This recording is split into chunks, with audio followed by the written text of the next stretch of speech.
So what is real estate? Seems like a reasonable question to ask if real estate's what we're going to be doing, right? And I will tell you, as we go through this chapter, obviously we're going to talk about, what is real estate and then how can you own it? I will tell you the answer to both of those questions is probably going to be a lot more detailed than what you might be thinking at this point. But obviously, this is a big part of what you need to understand as a real estate agent. But you ask most people what is real estate, that's a house, land. But there's just so much more to it than that. And as a real estate professional, you need to understand what we're about to go through in this chapter. Otherwise, you're going to have a hard problem, or you're going to have a hard time trying to represent the best interest of your client if you don't understand some of these things that we're going to be talking about. So let's get started here. First of all, you see some of the topics that we're going to get into: different types of properties, legal descriptions, encumbrances, types of ownership. Again, there's many different ways you can actually own property. And again, the physical descriptions of property. We're going to get into all of that, but we're going to start out just talking about some terms, some definitions that we're going to be using throughout this chapter. So it's kind of important that you understand what some of this some of this terminology is. But let's just start with land. What is it? I will tell you, it's a lot more than most people think it is.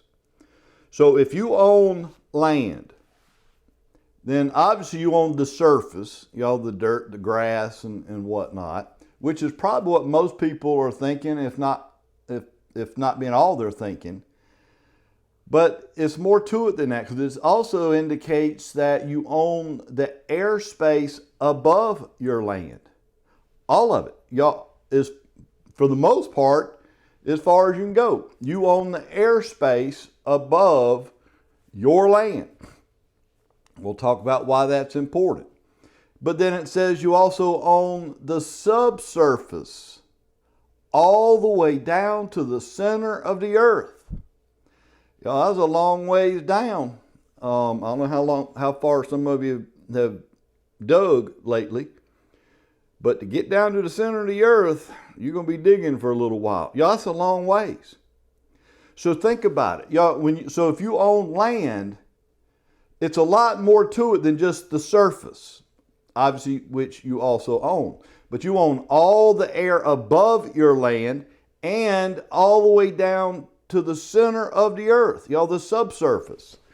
That's going to be critical, and you're going to see why, again, as we go through. Now, you'll also notice it says here, land is not scarce. In fact, for test purposes, I would absolutely remember that. Is land scarce? Absolutely not. There's way more land that's not occupied. Certainly worldwide, but even in this country, there's more land not occupied than it is occupied. And if you don't believe that, if you're on the East Coast, you get in your car and start driving west, you'll start hitting areas on your way to the West Coast that you might drive for days and never see another thing or person. It's vacant. A lot of it for good reason. But my point is, land is not scarce. There's plenty of land, not only in this country, but worldwide. And we're going to talk about some of this scarcity here some more as we go through as well. But you got to make sure you know what land is, okay? All right, well then what is real estate? Is land real estate? Sort of. If you own real estate, that means you own the land, which includes the air above it, the ground subsurface below it. But it also means there are improvements on the land, a house, a barn, fence, you name it. Anything that is attached to that land is also yours, and that's considered real estate or realty, okay? So what is real estate? It's land and all things attached to it. That's what real estate is. So what is real property? I will tell you, this is, if you can get what I'm about to tell you, which is not hard, this is very simple. It's just I don't think very many people think along these terms or along this way. But there's only two types of property you can own. It's either going to be considered real property or it's personal property. It's one of the two. And what we're talking about right here is real property. What is real property? Well, that's land, and anything attached to the land is now considered real property. Land and everything attached to it. So if you got a piece of land and there's a house on the land, is the house included with the ownership of the land? Yes, because that house has been attached to the land. So anything attached is considered real property. Now, most you hear, if somebody comes up to you looking at or wanting to buy a house, the reality is they're not buying a house. Okay, and I'm just trying to get your mind in the right focus here. Even though they're saying, well, we're looking at buying a house. Well, you're not going to be buying a house. What you're buying is the land. Now, assuming the house they like is on that land, then that comes with it. But you don't buy the house and get the land with it. No, you're buying land, and because the house is attached to it, then the house comes with the land. When you go to write up an offer, in a contract of sale, typically it's like paragraph 2 in most contracts, some contracts paragraph 3, but anyway, near the beginning of the contract of sale, there's a paragraph where you have to identify the property description. What property are we buying or selling?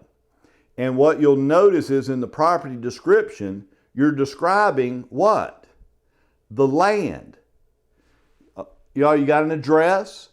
You've got a lot and block number, which identifies the land. You got a TMS number or tax map number, which identifies the land. Even the address identifies the land, the property.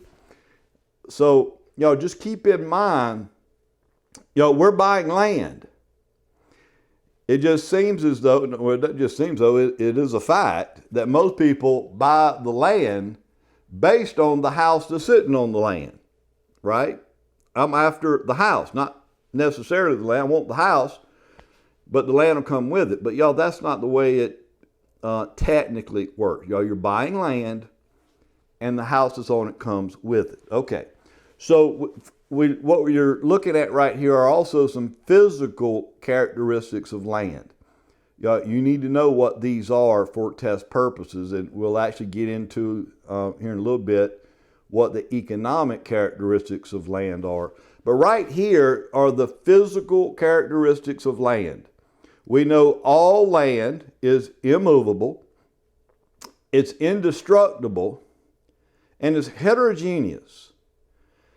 I'm going to talk about that heterogeneous here in a little bit, but I'll tell you that's a term you better remember. Just looks like a term they would ask you about to me, and it is. But let's back up here. You're saying all land is immovable? So you're saying you cannot move land? No, you cannot. Again, you got to go, what is land? Again, most people are thinking about the surface, the dirt, the surface area, and even maybe a little bit down below the surface. You can get a bulldozer and move land. You can haul it from one spot to another. Well, no, you're not. Again, what is land? Remember, it includes the subsurface all the way down to the center of the earth. So unless you're going to dig out all the way down to the center of the earth and move that, which you're not, then you cannot move land. You can move dirt. You can move topsoil. I get it, but you're not going to move land. It's immovable, cannot go anywhere. It's also considered indestructible. Well, Frank, you could have an oil spill and it'll destroy the land. No, it won't. Y'all, it destroys the topsoil. It could destroy the dirt. We may have to move it out, burn it, whatever we have to do. But y'all, you got to keep in your mind, y'all, what is land? All the way down to the center of the earth. So just because some oil spills out over the surface and even gets down a little bit into the subsurface, it's going nowhere near to the center of the earth. And even if it did, which it's not, it would just burn up, right? There's nothing but fire in the core, center of the earth. So it just burn up anyway. I wonder what that fire is all about. Okay, moving on. And then this third physical character is heterogeneous. Y'all, that's a term that basically is saying, y'all, there's no two parcels of land that are identical. There are no two parcels anywhere in the world that are identical. There's got to be some differences between this parcel and that parcel. And you might say, well, they're exact same size, they look the same, they look identical to me. Well, if for no other reason, the two parcels are in two different locations. There you go. So there's no way two distinct parcels of land can be identical, so they're not. So they're considered heterogeneous. Yeah, you'll probably see that term again, okay? Just means there are no two parcels that are alike or are identical, okay? Conversion. And what we're really talking about here is, can we convert real property to personal property? In fact, you're going to see this in a little bit, but let me go ahead and address this now. We know real property, we've already defined that. We know real property is land and anything that is attached to the land. That's considered real property. Anything else you own, meaning anything that's not attached to the land, is considered personal property. A car, a boat, a tractor. Anything that's not attached to the land is considered personal property. Well, what they're talking about here, there are times when you can convert real property to personal property. Or potentially you can convert personal property to real property. And what's the difference between the two? Whether it's attached to the land or not. So, say for example, you got a house sitting on this piece of property. Is that house considered real property or personal? It's real property. It's attached to the land. But could we sever the house from the land? No, we're unattach it. I'm sure you've probably seen or at least heard or read about. But they can move houses. They can jack it up, take it off its foundation, unattach it, and then actually move the house to another parcel of land. Well, to do that, they have to sever it, unattach it from where it's currently sitting. And now when they sever it from the land, it's no longer attached, and at that moment, it's considered personal property because it's no longer attached to the land. But once they get it to where they're going, then they put it back down on another foundation, get it attached, and then it becomes real property again. You could just take personal property and attach it to the land, and then it becomes real property. A lot of people will buy a shed to put in their backyard, which typically is personal property. You go to Lowe's or Home Depot, buy one of these sheds they've got out there, usually along the parking lot, haul it to your house. Well, if you just sit it on top of the ground, then that shed is considered personal property because it's just sitting on the ground. It's not attached. But if you attach it, put a foundation in or even some kind of anchor it down in, to the land so the wind can't blow it or whatever. But y'all, once you anchor it down, y'all, now you've attached it to the land. Now it becomes real property. Y'all, the only thing they're trying to get you to see here is y'all, you can convert real property to personal property or vice versa. You can do it either way. Okay? All right. Well, here's the personal property again. Y'all, what is it? Y'all kind of already hit on it, but y'all, before we get into it, y'all, you'll notice there in parentheses, you see another word right there beside personal property. And, and I have people tell, especially when I'm teaching a live class, they real quick to point, Frank, you misspelled personality. And then I have to tell, and you'd be absolutely correct if I was trying to spell personality. I'm not. Y'all, that term is personality. And that's another term I would pay attention to, certainly for test purposes. Y'all, they may use that term instead of the term personal property. Y'all, they mean the same thing. Y'all, personality is just personal property. It's just another term for it. But they may not use the term personal property in a test question. They may just use the term personality. Y'all, don't let that throw you off or confuse you. Y'all, they're just talking about personal property. That's it. So again, what is personal property? Anything that is not attached to the land. If it's not attached, it's personal property. And then you'll also see there some other terms in that paragraph that you could see from time to time that also mean personal property. Y'all, personal effects, movable property, goods, y'all, chattel. I'd pay attention, y'all, they like to use that term a lot, chattel. Y'all, again, it's just another term for personal property. Emblements. Now that one we're going to talk about a little more detail. Again, it is personal property. I'm not going to get into the specifics of it right now because we're fixing to get into the specifics here in a little bit. But y'all, again, emblements are also considered personal property. And then we already talked about the term personality also means personal property. So on this slide, this section here, y'all, I'd say make sure you're familiar with the term personality and potentially the word chattel. Okay, they like to use both of those terms in place of just saying personal property. Okay, all right. So let's talk about these emblements that we were just discussed. Emblements are personal property, but that's a particular type of personal property. Y'all, this means annual crops are considered emblements or personal property. Y'all, let me give you an example and how this could become an issue if the agent is not paying attention here. But y'all, let's say you've got a house for sale sitting on several acres, say 5 acres of land.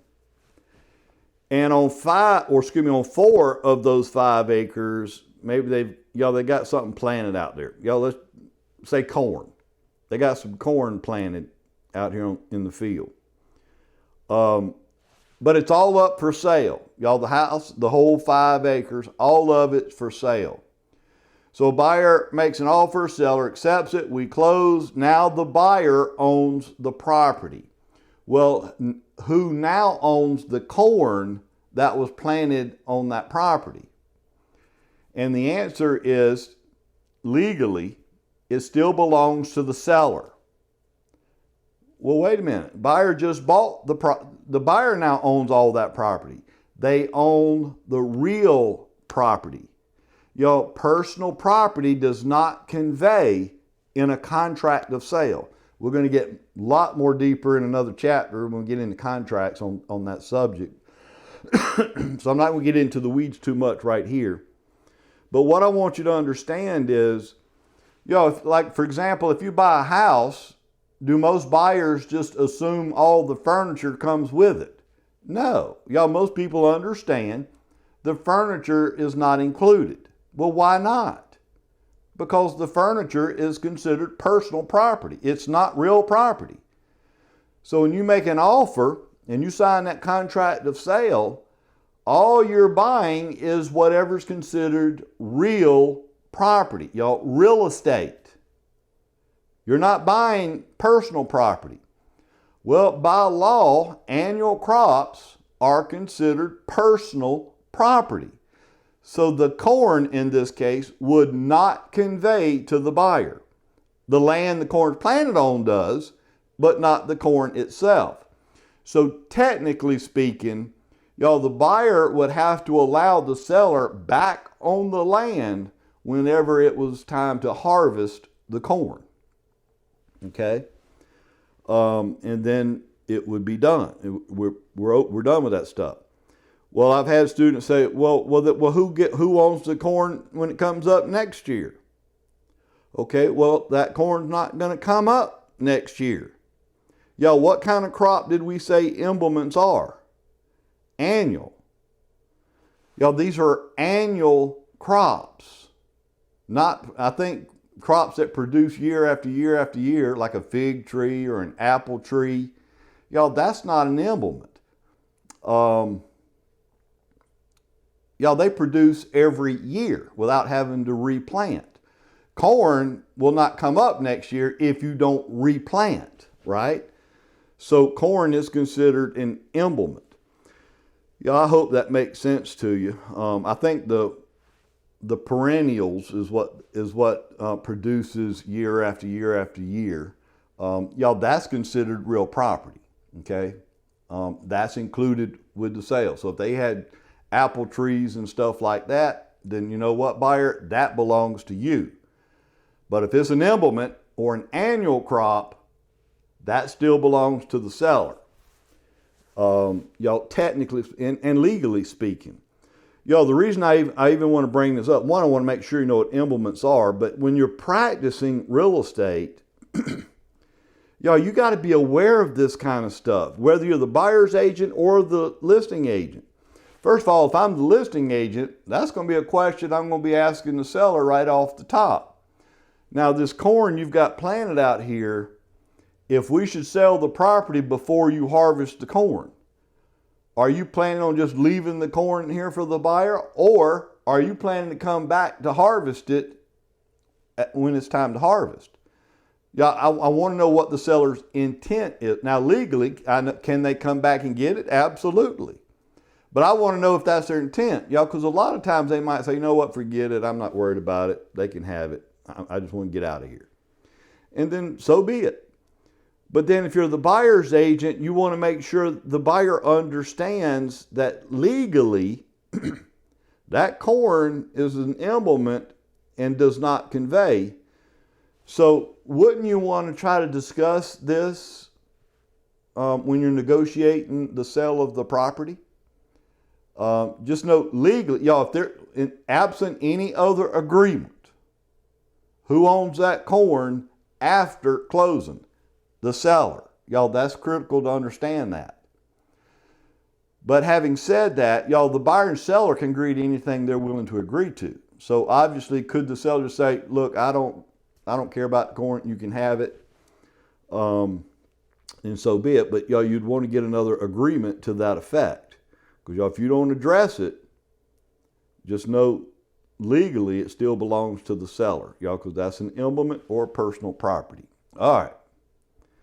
See, that's fun stuff right there.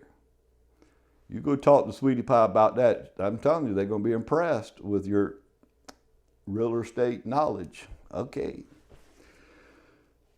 Y'all, now when it comes to personal property, y'all, here they're letting us know, y'all, some of this property is considered tangible. Some of it is considered intangible. Y'all, tangible means you can feel it, you can hold it, you can grab it. Intangible means there's really nothing to touch. It's just there.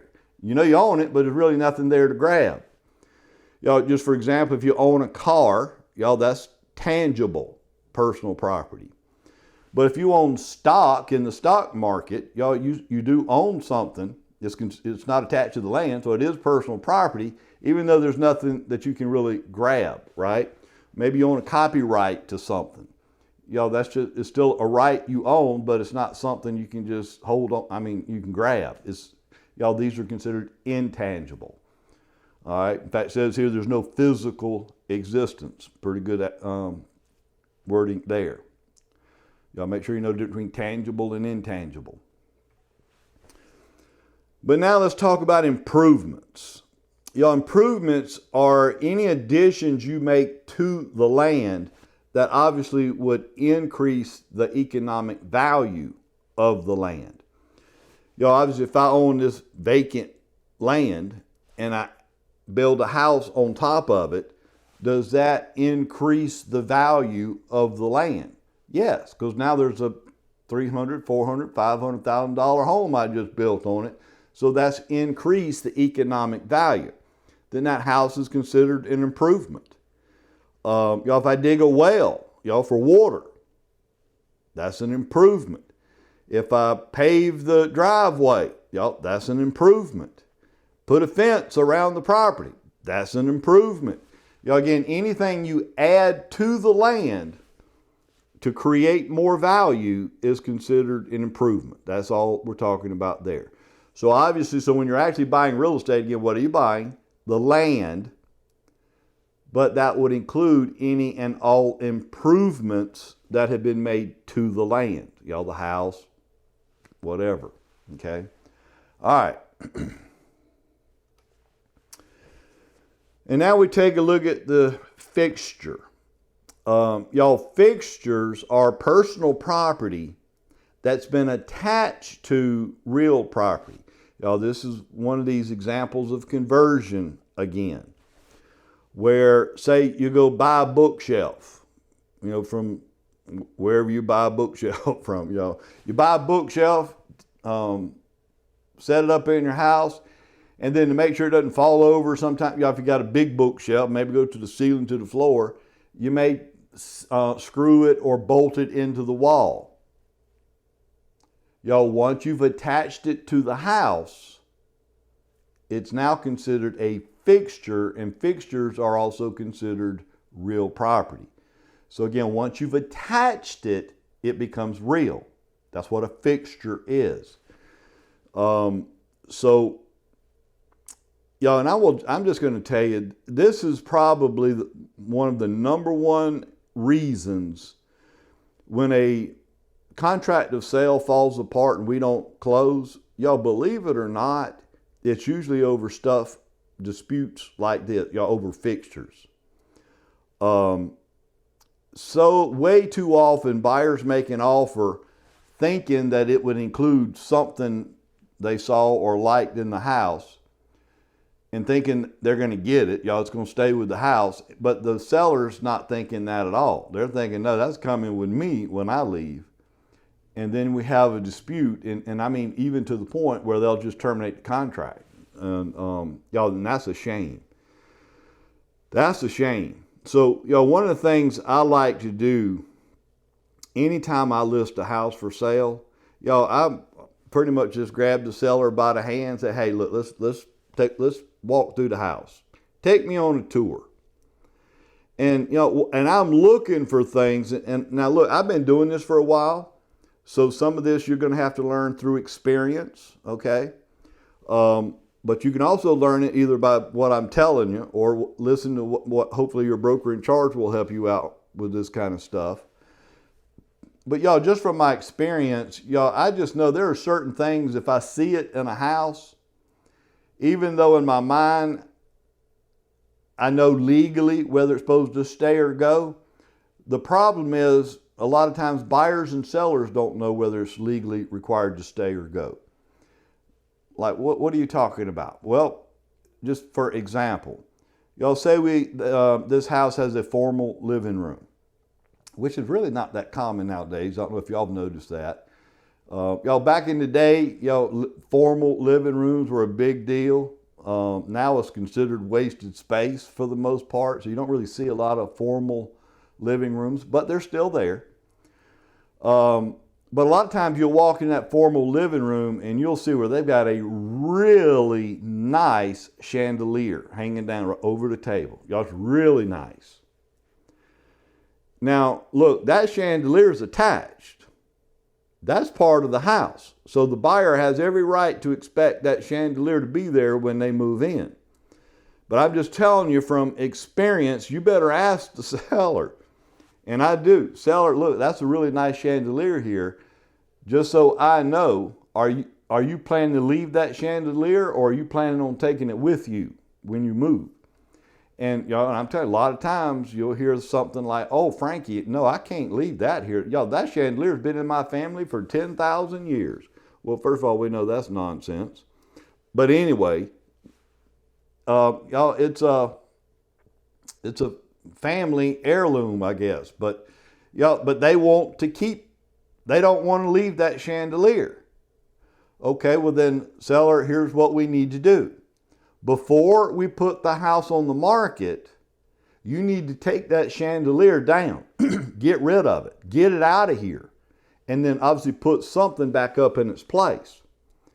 Because by law, if you go ahead and put this house on the market with that chandelier there, and the buyer sees the chandelier and makes their offer, it stays. It's attached. That chandelier is a fixture. In fact, they call them light fixtures, right? It's a fixture. Fixtures are considered real property, and legally, the buyer would have a legal claim against you if you try to remove it after they've made their offer, okay? So we got to be really careful with stuff like this. Again, you see things that are attached, fixtures, I think you're better safe than sorry. Let's go ahead and address them. In fact, probably, certainly when we're in live classes again, the biggest question I get right now, well, what about that flat screen TV I've got on the wall? Do I have to leave that TV? Well, is it a fixture or not? Is it considered real property or personal property? You tell me. And you hear two or three different things here. You hear some arguments that they'll say, well, the bracket is attached to the wall, but the TV is not. I mean, I could just walk up and just pick the TV up off the bracket, unplug it, and walk away. It's not, so the TV is not attached. And I'd agree with you on that. Well, does that mean you can just take the TV and leave the bracket on the wall? Can't do that. I will tell you, especially if I'm the buyer's agent, that's not going to happen. Now look, if you want to take the TV, take it. But don't leave that bracket there. You know as well as I do. Now, if it was a perfect situation where the buyer says, you know what, no big deal, I've got my own TV. That bracket will work with my TV, and that's exactly where I wanted to put my TV. No problems. Rarely will that ever be the case. Number one, typically that bracket won't work with the TV they've got or planning to get. Number two, that is not where they want to put their TV when they move in. So that bracket has to be removed, and when you remove the bracket, what do you got? Holes in the wall. So if you're selling, you're going to take the TV, you're going to have to remove that bracket and repair the damage to the wall. You can't leave it like that. Not going to happen. And I will tell you, when you do that, and I don't care how close you think it's going to be, you repair the holes, which in itself is probably not going to be that big an issue, but then you got to paint it. There's no way you're going to match the paint with the rest of that room. Even if it came out of the same can, because the paint on the wall's been there for a while. And even when the paint you put on there, even out of the same can, when it dries, you can always tell it. It's just a different shade. It's going to be an issue. So there's a good chance you're going to have to repaint, if not the entire wall, maybe the entire room, or it's just not going to look right. The buyer's not going to be happy with it. I'm just going to tell you, these flat screen TVs, even though they're nice, I like them. I love my flat screen, even though I don't watch TV that much, but they're nice. But boy, they cause problems when we go to sell our home. To me, it's almost, by the time you look at the work you got to do with the bracket and all that stuff, with the price of TVs, y'all, they're very common. Y'all, they've actually come down a lot from what they used to be when flat screens first came out. Y'all, it might be just as cheap just to leave the TV there and get you another TV wherever you're going. Because y'all, I'm telling you, making those repairs are not going to be cheap. Y'all, especially if you got to do a lot of painting. So just beware of stuff like that. Now look, some of these TVs, they are attached. I've got one myself where you can't just go pick the TV up off the bracket. Y'all, the TV's actually screwed it and bolted to the bracket. So y'all, just kind of a rule of thumb here. Y'all, if you got to have a pair of pliers or screwdriver or some kind of tools to remove something, I think you're probably better off to just consider that a fixture. Now, I have had people say, well, what if I just take the TV off the wall when somebody's looking at it? The bracket's still there. And if they don't say anything about removing that bracket, can I just leave the bracket and move? Y'all, I think you could. I do.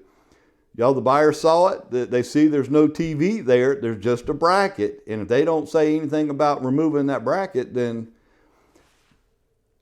I think you can probably turn it over in that way. But at the end of the day, it's whatever the buyer and seller agree to. I'm saying all that to say this. Y'all, don't just assume or try to outsmart the other side. Well, we're not going to say anything to them because it's attached, so they're going to have to attach it or leave it there.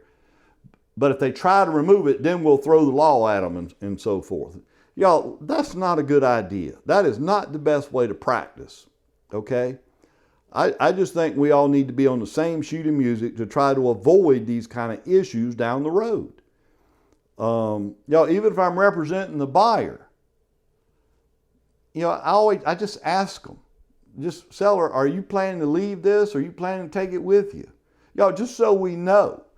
And if it's that big a deal, and the seller's planning on taking whatever it is with them, and if it's that big a deal to the buyer, then buyer don't make an offer.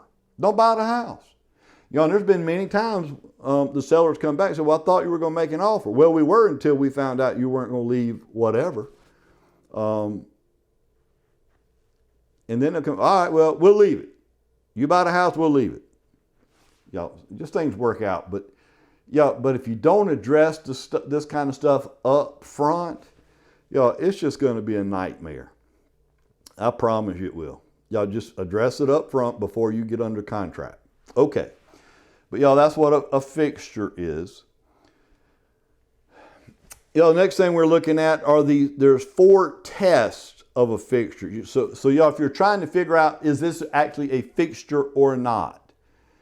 Then technically speaking, you should be able to apply at least one or some combination of these 4 tests to ascertain whether it's a fixture or not. Well, number one, what does the agreement, what does the contract of sale say? And I will tell you different contracts read differently, but I will tell you in the contract that we happen to use in our market area a good bit. There's a provision in the contract, it's already pre-printed right there in the contract, where it says all fixtures currently attached to or planted on the premises are included in the sale of this property. It says it right there. I guess you could try to debate whether something's a fixture or not, and it's really not because of the next test of a fixture. The annexation. By the way, I pay attention to that one. You need to know what all 4 of the tests of a fixture would be. But one I know they like to ask about is this annexation. Annexation deals with the method in which something was attached.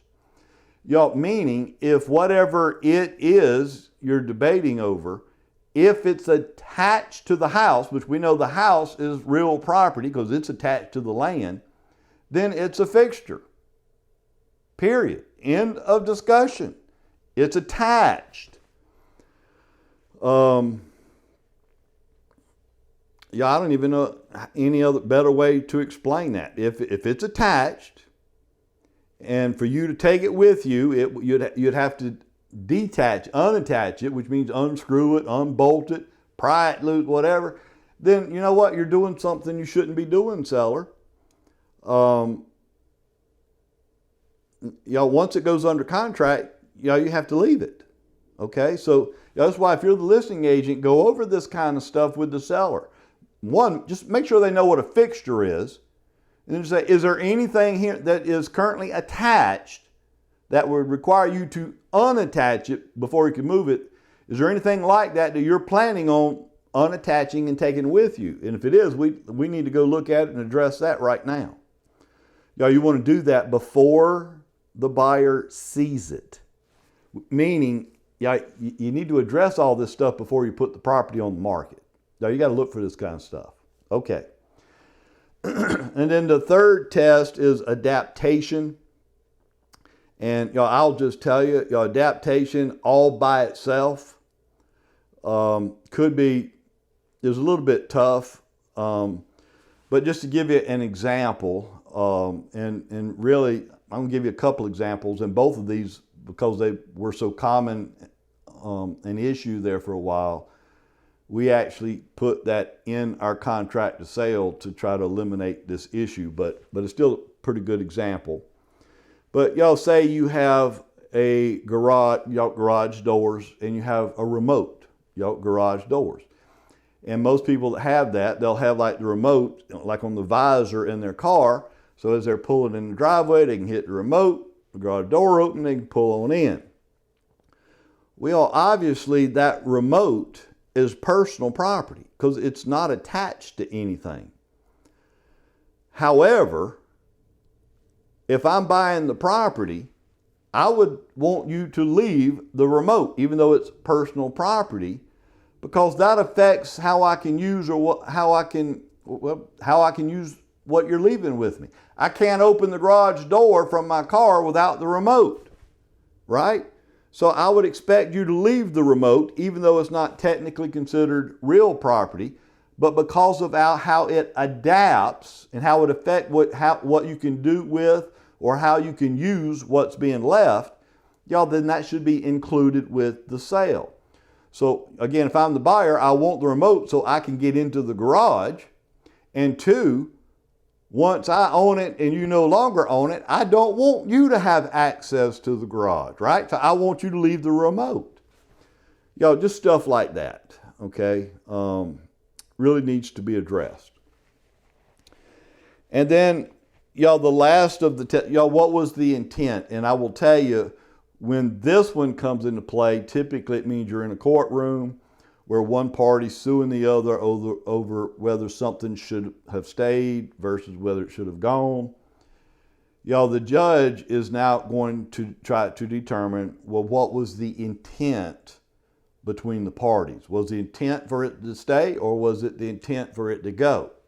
Well, how are they going to determine the intent? They're going back to number one and look at what does the contract say.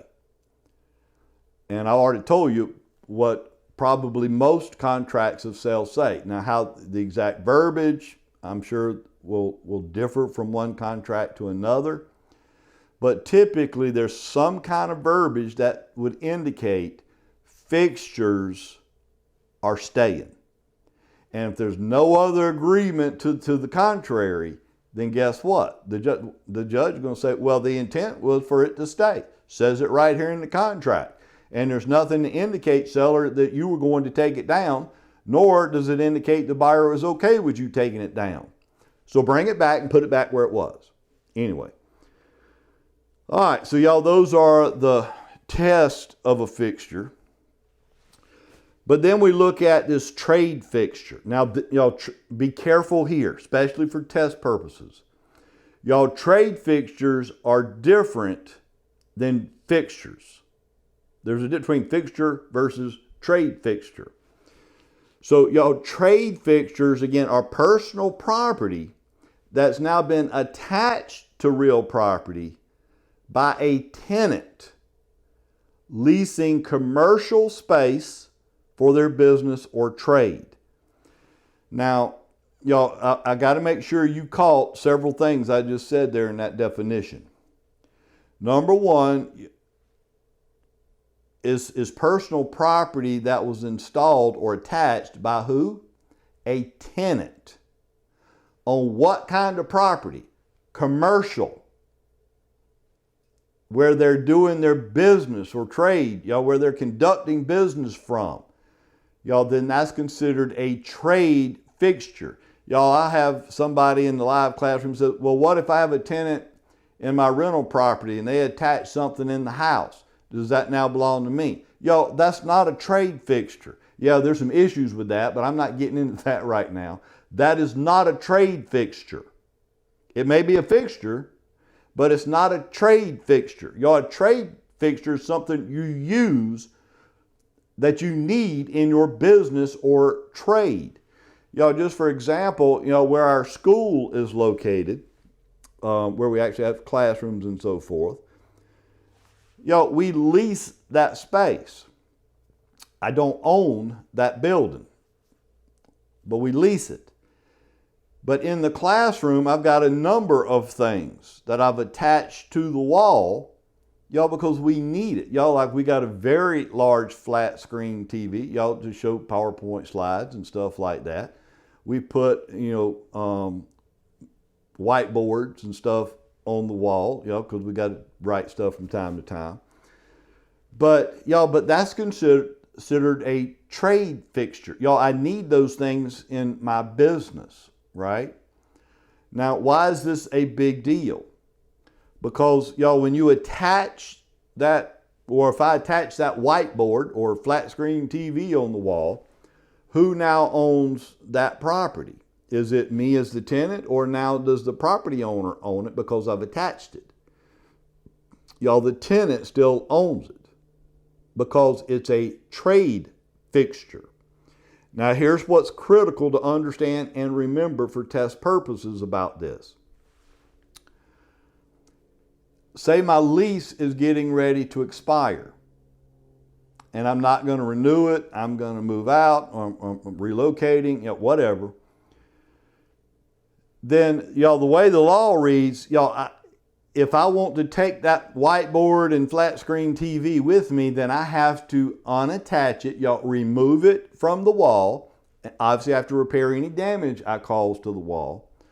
But I have to remove it, unattach it, before the lease expires. That's critical to remember. If I mess around and allow that lease to expire, and I still have not taken the stuff off the wall, then it's no longer mine. It now belongs to the property owner, and they could demand you to leave it there and have every legal right to do so.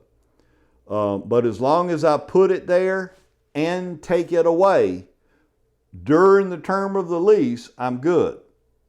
So once you sign the lease, if you want to put it up there and you're using it for your business, that's fine. But if you want to take it with you when you go, you better make sure you take it back down before that lease expires. And again, that includes repairing any damage you cause. You can't just leave holes in the wall, unless your landlord says it's okay, they're not worried about it. But that's what the legal requirements are for a trade fixture. So just be careful that you don't confuse fixture with trade fixture. In fact, and then I'll have people say, well, how do I know? What if they are asking about a fixture, but they mean trade fixture? I said, well, they won't. They can't do that. If the question is asking about a fixture, then you got to be thinking about it as a fixture. You can't assume it's a trade fixture if they don't say trade fixture, right? So, hopefully, I don't think you'll have problems with it. You know what a fixture is now, and you know the difference between a fixture and a trade fixture. So just be careful with those, and I think you'll be just fine.